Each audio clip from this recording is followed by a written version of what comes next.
breaking.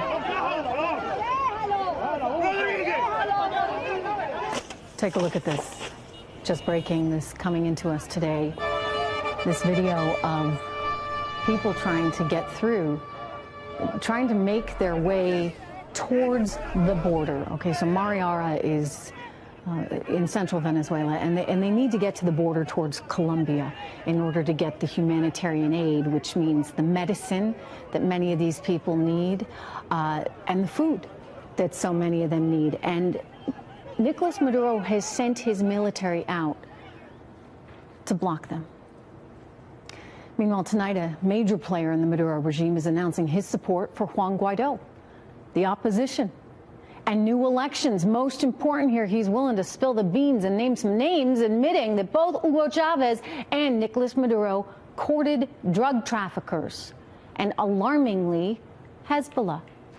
I've reported on the connection to Latin America with Hezbollah as far back as 13 years ago, when I uncovered some banking records in the lawless no man's land known as the tri-border town of Ciudad del Este, Paraguay.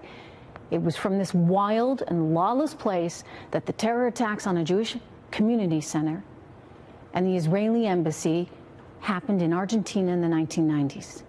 Now, the bank records I uncovered showed massive amounts of money being transferred from that tri-border region in Latin America to Hezbollah, $100 million. And at that time, it was the largest source of funding for Hezbollah outside of Iran. Well, today, in all of Latin America, which includes Venezuela, that number has quadrupled to at least $400 million.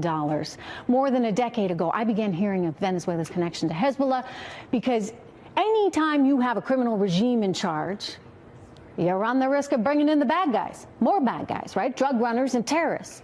Secretary of State Mike Pompeo confirming Hezbollah's presence there in Venezuela to me just recently. And tonight, we are learning from the man who ran Venezuela's intelligence division for more than a decade, probably no saint himself, that the same news is true, that Venezuela is a place where Hezbollah is active and hiding out in and could launch logistical operations from. So it seems to me Venezuela is most definitely a country we need to be focusing on. We don't want Hezbollah in our backyard.